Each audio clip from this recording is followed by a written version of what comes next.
When I offered a free haircut to Marcus, a struggling veteran trying to rebuild his life after military service, I never imagined it would cost me my job. You will not believe how that one small gesture affected my life. My act of kindness triggered a chain of events that would expose my boss's greed, rally an entire town to my defense, and ultimately transform my life in ways I never dreamed possible. My life was forever changed. Hi everyone, welcome to Life's Changing Stories. Now let's dive into today's story. Sophia Martinez was 28 years old and lived and breathed hairstyling.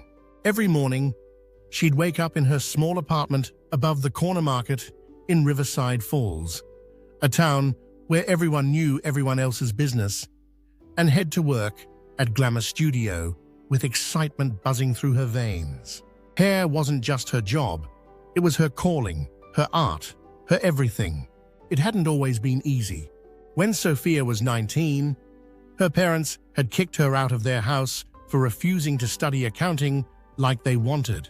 Hairstyling isn't a real career, Sophia, her mother had said, her disappointment cutting deeper than any scissors ever could. You're throwing your life away. But Sophia knew what she wanted, and even sleeping on friends' couches for weeks couldn't shake her determination. That's when Angela hired Sophia at Glamour Studio. For 7 years, she'd worked there, building relationships with customers who became like family. In a town of 5,000 people, Glamour Studio served more than half the population, and most of them came specifically requesting Sophia. She knew Mrs. Patterson's grandchildren by name, remembered that teenage Sarah was nervous about prom, and always asked Mr. Chen about his garden. Sophia's reputation in Riverside Falls was built on more than just good haircuts. It was built on genuine care. She made people feel beautiful, inside and out, and they trusted her with their most precious commodity, how they presented themselves to the world. The morning that changed everything started like any other summer day. Sophia stopped at Tony's coffee cart on Main Street, the sun already promising another scorching day ahead. The familiar aroma of freshly ground beans mixed with the sweet scent of morning pastries made her smile as she approached. "The usual, Sophia?" Tony called out, already reaching for a medium cup. "You know it," she replied, then noticed a familiar figure shuffling nearby. "Marcus, hey there!" Marcus Thompson turned at the sound of his name, and Sophia's heart clenched at the sight of him.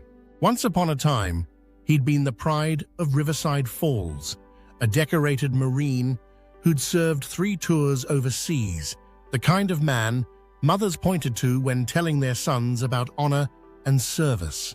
Photos of him in uniform still hung in the American Legion Hall, back when his eyes held purpose and his shoulders carried confidence instead of the weight of invisible burdens. Now at 41, Marcus looked like a shadow of his former self. His hair hung in greasy strands past his collar, his beard was unkempt and patchy, and his clothes looked like they hadn't seen a washing machine in weeks. The divorce from his wife Linda 2 years ago had been the final blow after his difficult transition back to civilian life. Since then, he'd struggled to hold down jobs, battled depression, and survived mostly on the kindness of townspeople who remembered who he used to be. "Oh, hey, Sophia," he said, his voice barely above a whisper. I don't really need..." Sophia could see him eyeing Tony's pastries with the hunger of someone who hadn't eaten since yesterday. Without hesitation, she stepped up to the cart. "Tony, make that 2 coffees and throw in a couple of those blueberry muffins." "Sophia, no, I can't." "You can, and you will," she said firmly, pressing the warm cup into his hands. "It's already done." As they walked toward Glamour Studio together, Sophia watched Marcus's posture gradually straighten. The simple act of someone buying him coffee and treating him like a human being instead of a charity case was working its magic. He began talking about the sunrise he'd watched from the park bench where he'd spent the night, describing the colors with an artist's eye that reminded Sophia of the thoughtful young man who'd left for the service years ago. "You know what, Marcus?" Sophia said as they reached the salon's front door. "How about a haircut?" "On me." He stopped walking, shaking his head immediately. "Sophia, you've already done enough. I can't ask you to—" "You're not asking, I'm offering." Sophia unlocked the door and flipped the sign to open. "Come by later today when you're ready. It would be my pleasure." Marcus stared at her for a long moment, something flickering in his eyes that might have been hope. "You really mean that?" "Absolutely, I'll be here all day." He nodded slowly, a genuine smile breaking across his weathered face, the first real smile Sophia had seen from him in months. "Okay, yeah, I'd like that. Thank you, Sophia, really." After he left, Sophia couldn't stop thinking about him as she prepared for the day ahead. She remembered the parade they'd thrown when he came home from his final deployment, how the whole town had lined Main Street, waving flags. He'd been their hero then, their symbol of everything good about service and sacrifice. It broke her heart to see how far he'd fallen, and if a simple haircut could give him back even a fraction of his dignity, it was the least she could do. The morning flew by with Sophia's usual clients. Mrs. Rodriguez needed her weekly wash and set. Teenage twins Emma and Ella wanted matching highlights for their senior photos, and old Mr. Winters came in for his monthly trim and beard shape-up. Sophia was just finishing up with a customer when the bell above the door chimed. Marcus stood hesitantly in the doorway, looking cleaner than he had that morning, but still obviously nervous. He'd made an effort to comb his hair with his fingers and wash his face, which made Sophia's heart squeeze with affection for this proud man trying so hard to be worthy of kindness. "Perfect timing," Sophia said brightly, waving him over to her station. "Have a seat, and let's get you looking sharp." As Sophia draped the cape around his shoulders and began sectioning his hair, Marcus relaxed into the chair.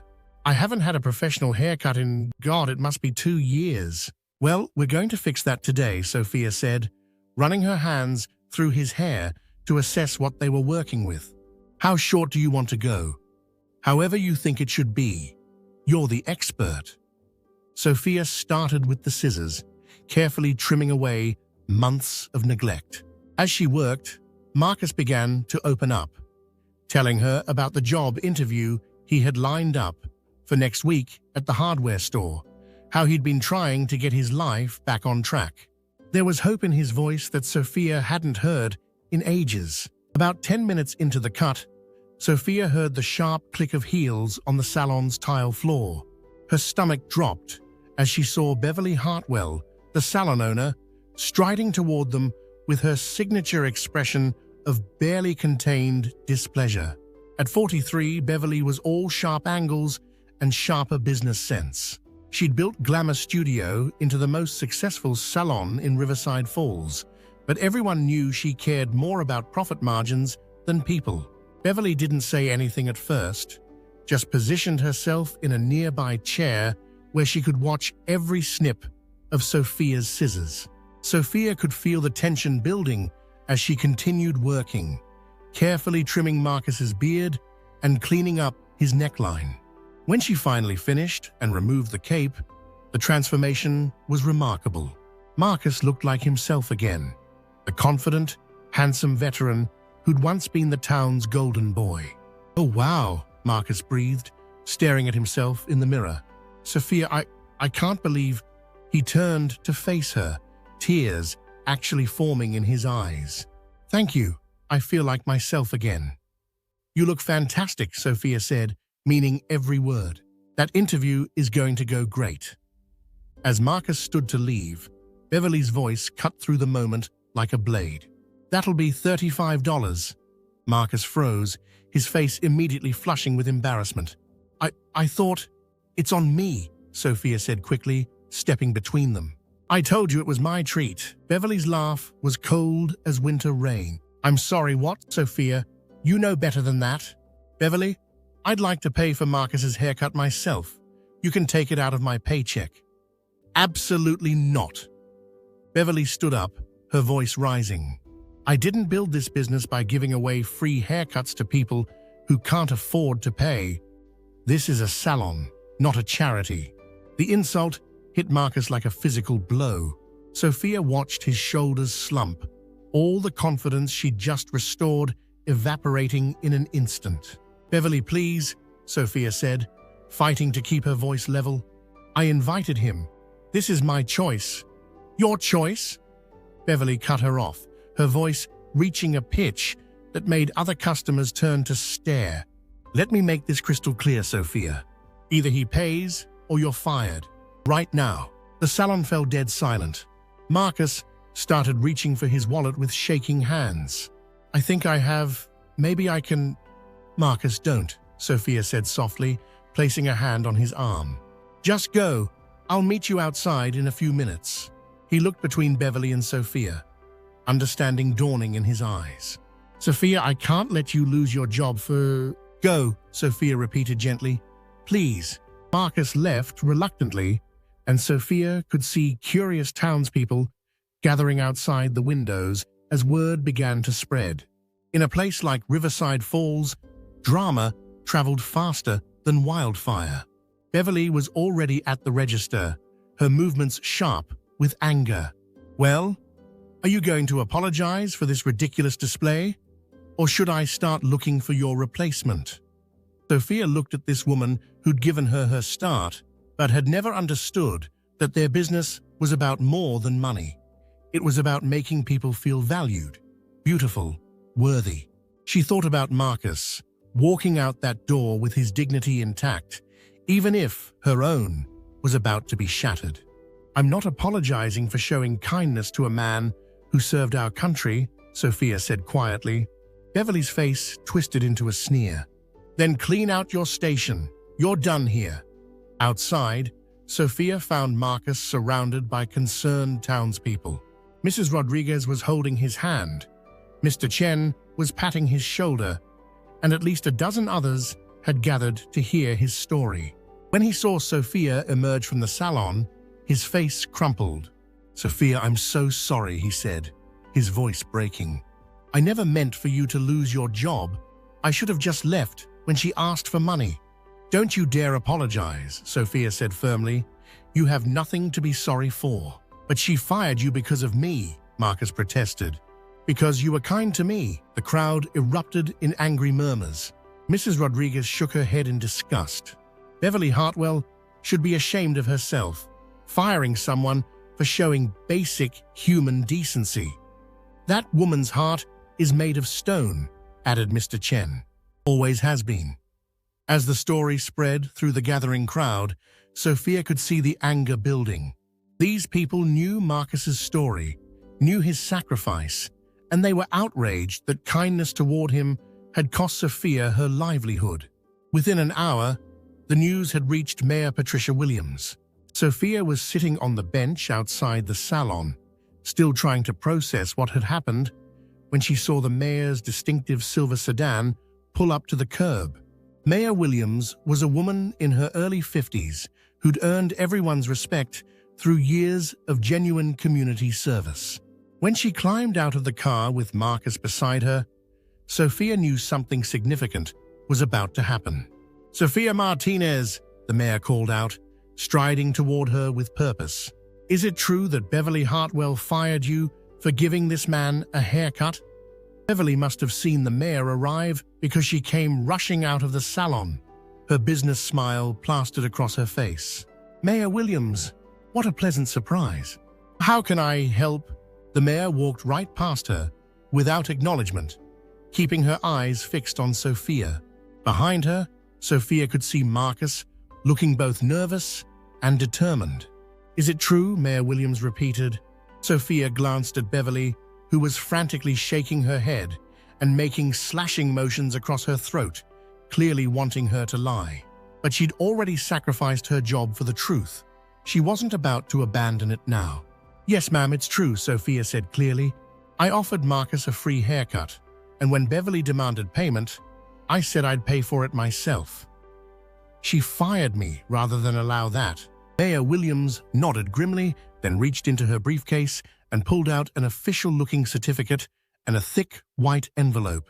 Then, I'm here to present you with the Riverside Falls Community Service Award. The town council met in emergency session an hour ago, and we unanimously decided that your kindness deserves recognition, not punishment. Sophia stared at the certificate in shock, reading her name printed in elegant script beneath the town seal. I don't understand. Marcus told us what you did, the mayor explained, her voice carrying across the crowd that had gathered to watch. In a world where kindness is increasingly rare, you chose to see the humanity in someone others have forgotten. That's the kind of person we want to celebrate in Riverside Falls. She handed Sophia the envelope, and when she opened it, she gasped. Inside was more money than she'd ever seen at one time. Contributions from dozens of townspeople who'd heard her story and wanted to help. This is from everyone who believes that kindness matters, Mayor Williams said. Use it wisely, and know that this entire community stands behind you. As Sophia posed for pictures with the mayor and Marcus, both of them beaming with pride, she felt overwhelmed by the outpouring of support.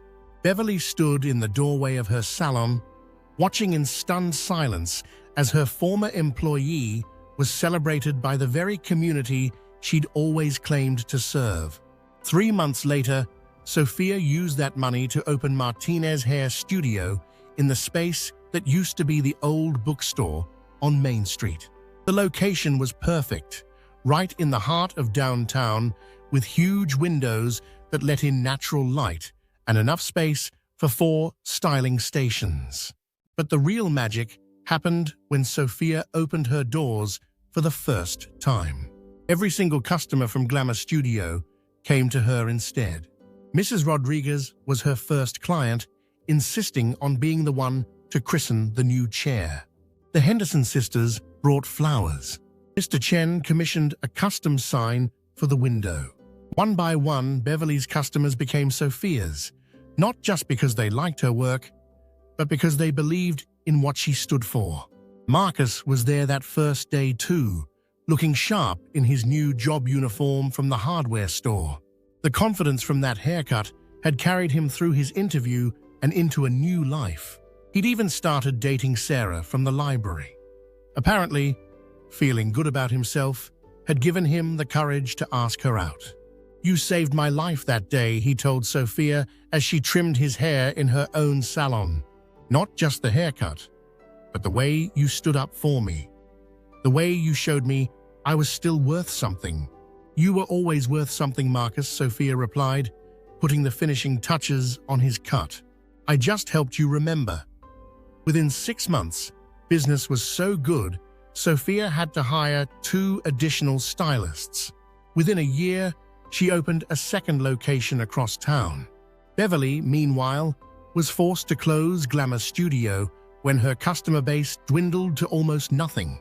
The building that had once housed the town's premier salon now sat empty, a monument to what happens when profit becomes more important than people.